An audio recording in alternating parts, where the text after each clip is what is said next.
Hey guys, Bios Ramos, and today the Miami Dolphins extended their winning streak to five straight to help improve the record 6-7 after defeating the New York Giants 9-20, and it's great. They are the second team in NFL history to, following a seven-game losing streak, to now have a five-game winning streak. So, last team to do that was coincidentally the 1994 New York Giants. So it was pretty cool that they did it against the same team.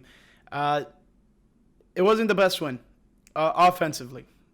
You know, they did, when they executed well, it was good and it was really in the Dolphins' favor. But aside from that, there were very few moments that the Dolphins really just did not look well offensively. Defensively, even barring all the injuries that the Giants are dealing with, the defense looked well, but still not completely happy with their performance. But we'll go over everything.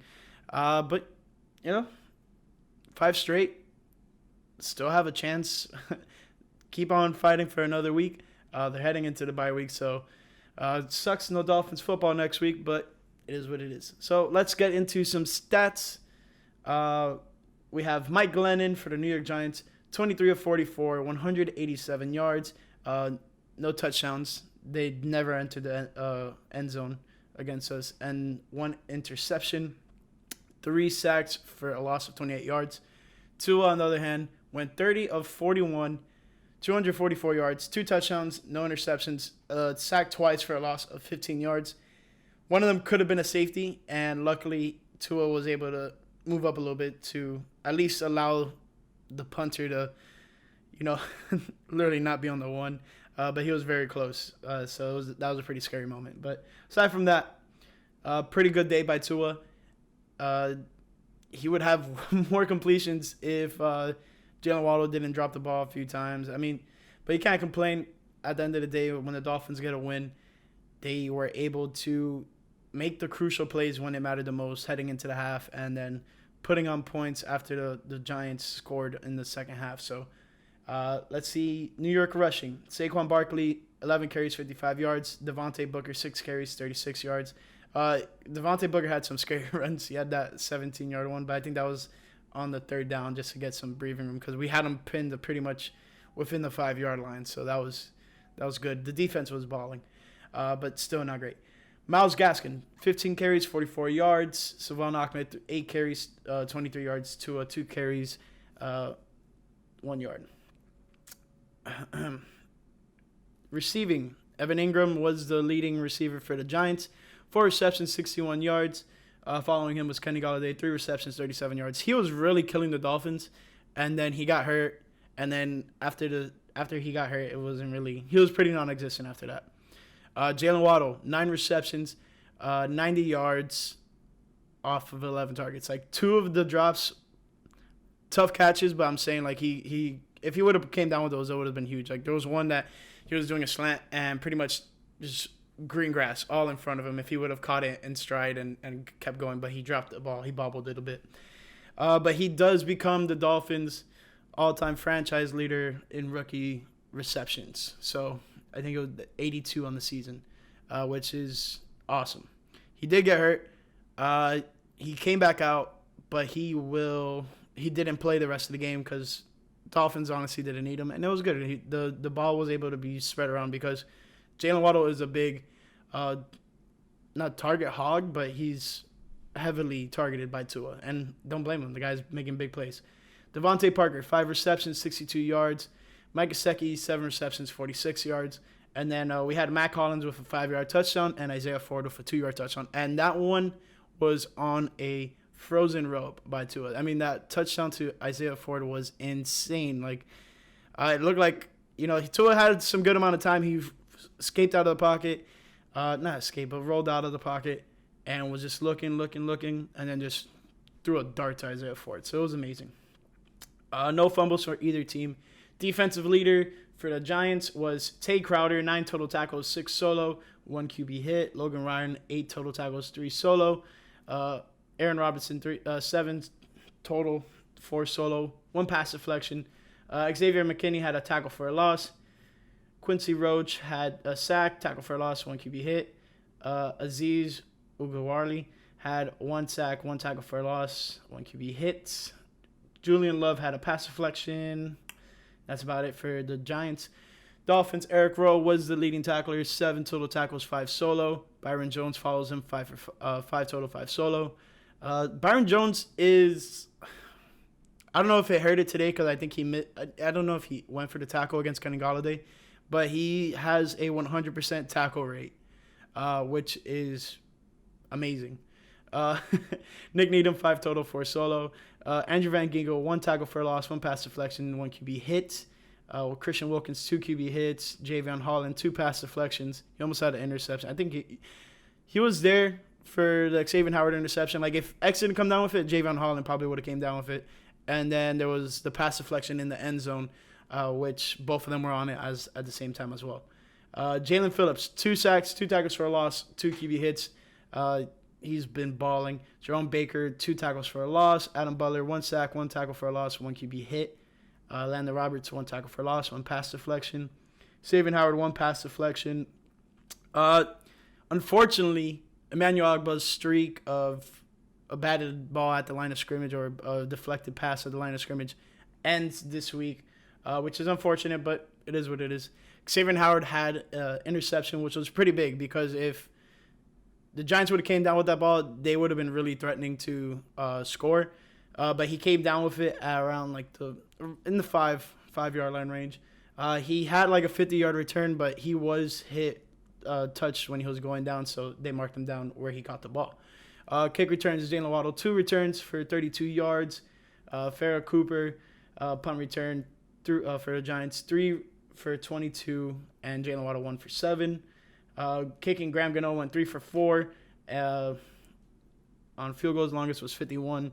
Jason Sanders went 2 for 3 on field goals. 48 was his longest, and 2 for 2 on extra points.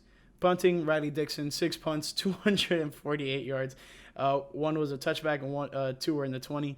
His punts weren't anything crazy, 46 yards, and half the time that they were pretty much backed up, almost threatening for a safety. So, not a good look for the punting unit for New York. Every time they punted, it kind of bounced up and then just went back towards wherever they were punting it from. Michael Partley had 6 punts, 290 yards. Wow.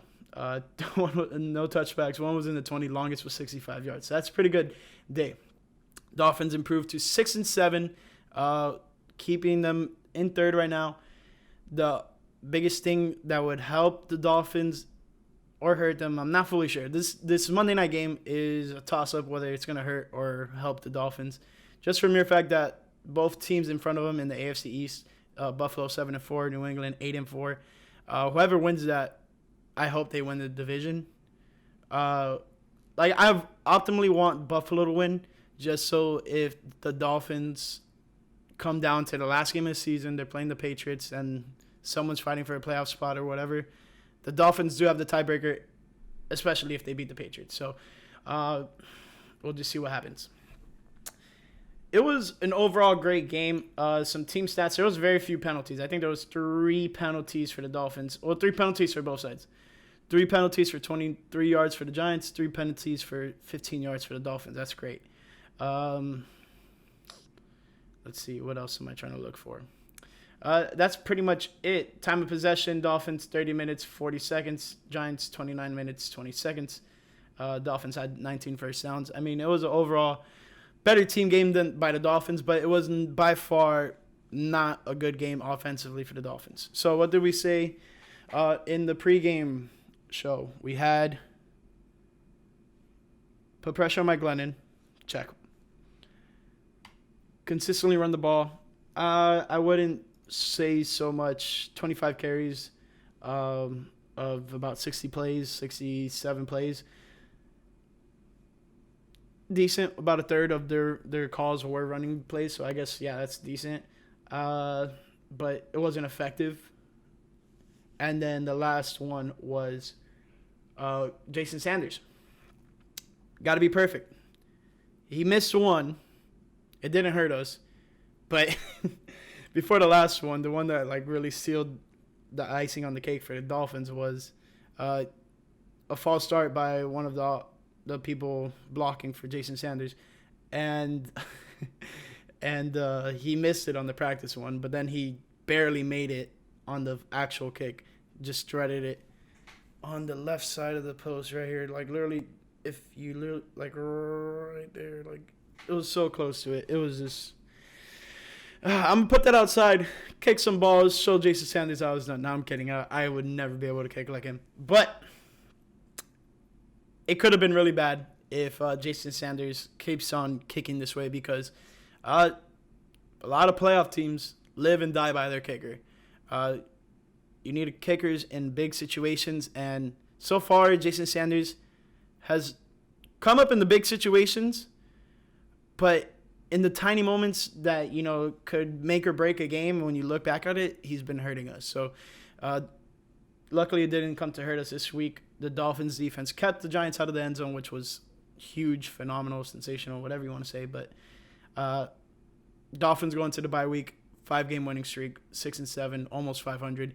Not guaranteeing that they're going to be 500, but they're playing the Jets following the bye in week 14 or 15. So it is what it is. I'm hoping the Dolphins keep on this roll.